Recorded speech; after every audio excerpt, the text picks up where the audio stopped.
Here's one thing that will humble even the best of us, like the best people that you can think of. It will make them feel ordinary. I know it has made me feel ordinary, and I'm certain that it has also made you feel the same way. I would even argue it makes you feel less than ordinary, if there's something like that.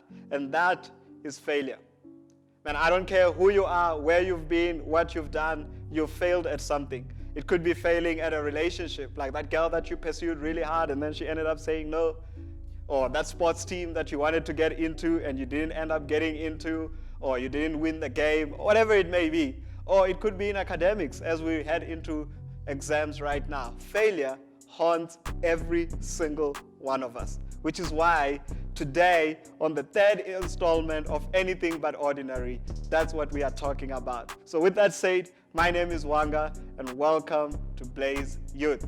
This is episode 3 of Anything But Ordinary.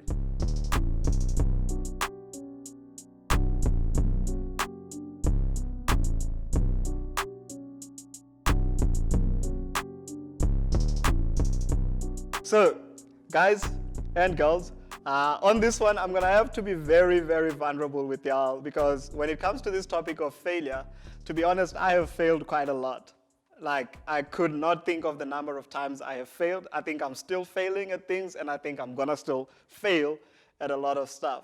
I failed in relationships. I think of one instance with this girl. It was in primary school. Her name was Beauty, and she was beautiful. Guys, she was the most beautiful girl I had ever seen at the time. And Beauty was friends with my cousin, so they were very tight. And we went to the same school, we went to the same class, but we never really spoke to each other. I just spoke with the guys about how beautiful Beauty is and how one day me and Beauty are going to be together and we're going to become a thing. You know, it was all a dream. Until one day. Yo, guys, there's always that one day, like one day. And one day after school, I noticed that Beauty was walking home alone from school. And my cousin wasn't there, all her friends were not there, and I'm like, oh, this is my moment. Let's get it. This is my chance, boy. Like, I get to walk Beauty home. Wanga and Beauty walking home. Man, that's something that's worth making the news. Anyways, I'm getting carried away. But I went up to Beauty. I'm like, yeah, I see you walking alone. Do you want to walk together? She's like, yeah, let's walk together. Now, the journey from school to home was about 5-6 Ks. So it was quite long. It wasn't like a quick 10-minute walk. It was like a solid 30-minute walk home. And I would love to say we had some amazing conversations, and I knew a lot about her. I knew what clothes she likes, what color she likes, what she's into, what movies she loves watching. Guys, your boy, and I'm pretty certain the whole time I said nothing. It was literally a walk. Like, we literally walked next to each other like we were just walking. I never said anything to her. And the funniest part is that when we got home and she was going to her house and I was going to my house, my friends were in front of us, and I said bye to her, hey, bye, bye. And then I saw the gents. I'm like, hey, gents. And they're like, yo, bye, Beauty, and you like this. I'm like, yeah. You got to know, me and Beauty are tight. We're like Wanga, Beauty Wanga. Wanga actually means mine, so Wanga and Beauty would have made my beauty. So we would have been awesome together. I tell you that story because I had an opportunity to shoot my shot, like you guys know, and I failed. It didn't work out very well. And actually what happened later that year is that Beauty ended up dating one of my friends. Now that broke my heart. I'm still recovering. Okay, I'm fine now. I've also failed in sports. Yo, guys, when it comes to sports, I love sports. But I am convinced that sports hate me. Like, you can mention any sport. I have tried to be a sports person. I have tried to play soccer. I have tried to play basketball. I have tried to do athletics. I have tried to do high jump. But something always stood in my way, and it never worked out. So now I'm just a sports fan. Actually, I'm not even a fan anymore. I'm an icon. I watch every single sport that you can find. LeBron James is the GOAT. Okay, I'm getting carried away. Okay, I've also failed in real life situations, and to be honest, like when it comes to relationship, I remember there were so many moments where I would sit with my mom and I would look her in her eyes and all I could see was a face of disappointment because I had been to university and pretty much messed up my life. I had failed in varsity, all my grades. Like, you think about it, I had messed it up. And now I had to sit across this woman that loves me dearly and wants the best for me and tell her it didn't work out very well. And I would see the disappointment in her face. And I would be so disappointed and crushed by that. And when it comes to even friendships, I've destroyed friendships because of lack of understanding and stupid, dumb stuff that I have done. There's so much that I regret around those things. And I know it's the same for you too. I know maybe there's some of you are watching and you're like, man, I am currently in a situation where I feel like I'm failing. I feel like everything that comes across my way, I am not doing very well. And I just want to say to you, like in most times, I feel like that to you as well. I remember when Warren asked me to head up youth, which is Blaze, which is this incredible youth that he had led for 5 years. If you don't know who Warren is, an incredible, amazing guy. And the first thing that came into my head was, what if I fail? What if I don't meet the expectations? Because they had all these things that they were saying, Wanga, you're going to take us to the next level. It's going to be amazing. And I thought, what if I fail? What if I fail? What if I don't make it? And I have to be honest, even till this day, I still have those thoughts in my head. Like, what if this does not go very well? And then the question becomes, man, what do we do with those emotions? What do we do when we feel like we failed or when we have failed? How do we not let our past, how do we not drag our past into our future? And there's this one story in the Bible. It is the story of Peter. You know our guy Peter. We've spoken about Peter over the last couple of weeks. And the reason I speak about Peter a lot is because I love Peter. I relate to Peter. Me and Peter are one and the same. Same boat. If you're a Christian, you understand that reference. But let me tell you a little bit about Peter. Peter was, in a lot of ways, an ordinary guy. I've already said this about Peter. He was just an ordinary dude. And Peter, here's how Jesus met Peter. Peter was a fisherman, and Jesus said, hey, Peter, leave everything that you are doing. He left everything that he was doing, started following Jesus, committed his life to Jesus, and they saw a lot of incredible stuff together. Storms being calmed when he was in a boat, like some crazy stuff, people getting healed, demons getting out of people. These are the kind of things that were on a regular basis for Peter, people who were dead coming alive. Peter saw all of that. And there was this moment with Jesus, and they were sitting together, and it was the Last Supper. You've probably seen some pictures around. And they were sitting together, and Jesus said to Peter, you know what, Peter, I'm going to die. I'm going to be crucified. I'm going to see the end of my time here on earth. And you know what you're going to do, Peter? And Peter was like, yeah, what up, Jesus? And Jesus was like, yo, my man, you're going to deny me 3 times. What Jesus was saying is that you're going to fail me not once, not twice, but 3 times. Now imagine that. And Peter, like you and me, you're like, yo, Jesus, me, fail you 3 times. Like 3. No, it ain't happening, bro. We together. We've seen things together. We've been places together. I got you. You're my homie. You're my man, Jesus. And Jesus is like, no, Peter, you actually going to deny me 3 times. Peter was like, nah. This is paraphrasing, by the way. That's never going to happen. Jesus, I am not going to fail you. Long story short, Peter did deny Jesus 3 times. The last one was actually quite funny because it was literally a little girl.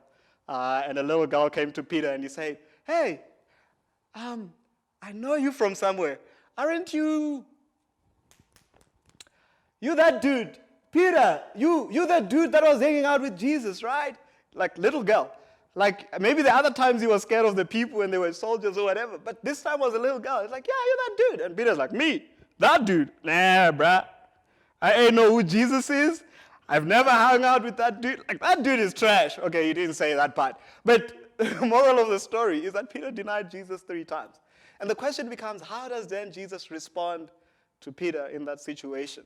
And we pick the story up in John 21. We pick up the story in John 21 from verse 15 to verse 19. And I'm going to paraphrase some of this and to just give you a glimpse of what had happened, some of the events. Jesus has resurrected. That means he has come back from the grave. He was alive and he goes to see his breakfast, see his breakfast. He goes to see his disciples, and they had breakfast together. And he would then go call Peter out, and he's like, Peter, let's have a conversation. And Jesus asked Peter this question, and it's John 15. He says, Simon, son of John, referring to Peter, do you love me more than these? Referring to other disciples. And Peter said to him, yes, Lord, you know I love you. I got you, bro. Then Jesus said to him, feed my lambs. And then he said to him a second time, Simon, son of John, do you love me? And Peter was like, I love you, Jesus. Like, I've said this already. And then Jesus was like, feed my lambs. And then Jesus said it again the third time. Simon, son of John, do you love me? Now, Peter, from this point, he was like, yo, brah, I've already told you. How many times must I tell you I love you? Like, we homies, we Gucci, we good. Are you still remembering that whole denial thing now, Jesus? Like, get over it. Okay, that's not what happened. But the moral of the story is that Peter was just angry at this point, and he's like, I told you I love you. And Jesus said, again, feed my sheep. Now, this is very, very important to understand because, and I'll get back into it now, but we live in a culture of perfection. And you see this through social media where everyone wants to be perfect. Everyone wants to get things right. And people judge you when you do not achieve or do not live up to a certain standard, like we spoke the first week, is that we feel like we cannot fail. So now what you have is a generation of young people like you and me that are not willing to take risks, that are not willing to step out of their comfort zones because they are afraid of what the world will think or what the world perceives of them, where failure is something that is looked down upon. And this is a problem because actually part of being human is that we are not going to be perfect. We might have as many filters and put as many things that we want, but we are not going to be perfect. We are going to fail. So I want to free you today. You have failed, you will fail, and you're probably failing at something as we speak. And that is okay. And I have to be okay with that, that maybe some of the stuff that we produce and some of the stuff we record are not going to be as great as I think they would be, and I am going to fail. And that is all totally okay. Now, Peter failed Jesus 3 times. Now, I wonder if there's a reason that Jesus asked Peter 3 times, do you love me? Maybe there is a correlation there that actually if Peter said, I deny you, Jesus, not once, maybe Jesus asked him 3 times because he wanted him to get that mindset of him denying him in the past 3 times out of him. So he wanted to make it very clear that even if you failed me, Peter, even if you've done some dumb stuff, some stupid stuff in the past, and all of that, you are not a failure. Your past is not going to define you. What will define you is what I'm going to tell you, and that is how you feed my sheep. That is how you love the people around you. That is how you respond to the love that I have given to you. So what Jesus was saying to Peter, he wanted him to know 3 times that I'm not going to let you focus on your past. I'm going to push you towards your future. And I'm going to allow you to take the risk, even if it means you might fail over and over again. That is totally okay. But you need to know that if you love me, you're going to continue to risk and push towards to a future that I have for you. Another thing that we learn from this story, and this is the last thing that I'm going to say, is that Jesus knows me more than I know myself. Now, Jesus knows you more than you know yourself. Now, think about that. That could be a bit scary. You're like, but I'm pretty cool. I'm in touch with my feelings. I know who I am. You know, I got this. But actually, Jesus does know you and I more than we know ourselves, which is why Jesus said to Peter, he knew Peter was going to mess up. He knew Peter was going to make some dumb decisions. He knew Peter was going to screw up. And that's why he told him, you're going to do this stuff, Peter. But he wasn't going to judge him or see him according to what he has done because he knew what he had in store for him in the future. And it is the same for you. It doesn't matter how many times you failed, how many promises you've made to Jesus. Like, yeah, Jesus, I'm going to start following you. I'm going to start being a good person this year. And now you're like, I failed at all of that. I'm going to start reading my Bible, and you failed. Jesus knew you were going to mess up. And that is totally okay. So if anything, today's message is to free you. Jesus knows you more than you know yourself, and Jesus will always call you towards the future that he has for you. He won't let you get stuck in your past and the mistakes and the stuff that you have done. And that means that you can be free to take risks, to pursue Jesus, to continue saying, even though I have failed. Someone once said this to me, which was super helpful around failure, and you need to hear it today. You see, when it comes to wanting to achieve something, we always or say you want to spend time with God or you have a goal at the beginning of the year. What we usually do is we say, I'm going to try harder. Just need to try harder. Wanga, you're not trying hard enough. Maybe some people have said this to you. Just try harder. Focus. Be better. Like, just get it, man. Like, come on. Why don't you just get it? And maybe you've been hard on yourself. But actually, someone once said this to me, and he said, you need to stop trying harder and start training yourself. What does that mean? That means, well, if you think of someone who goes to the gym, right? And they have their goals, they're like, I'm going to go to the gym this year. They don't go like, okay, if someone who succeeds at training and bulking their body up, what they do is they train. They don't wake up and like, I'm going to try really hard today. It's painful. But they start small by small. So they're training with one small little dumbbell, and then they build up to another one. They build up to another one, and they build up to another one. When they fail, they're not too hard on themselves. They go at it again. They keep training, they keep training, they keep training. And over time, they start developing through those habits that they've put in your lives, which is the same for you. Stop being too hard on yourself, wanting to try too hard, but rather be free to be you and say, God, I'm going to start training whatever those goals you might have, whether it's in school, whether it's in your relationship with Jesus and in your relationship with people that are around you. And always know this, you are going to fail. And there's this word in the Bible called sin, which technically means missing the mark. Missing the mark. What that means is that you and I, we are sinners. The Bible describes you and me. Without Jesus, we are sinners. That's who we are. It means that we miss the mark without Jesus. And it doesn't matter. You can apply that in your life. Whatever it is, you will miss the mark. And we do miss the mark. But here's the most incredible thing, is that Jesus actually took on our sin. He took on what we deserve.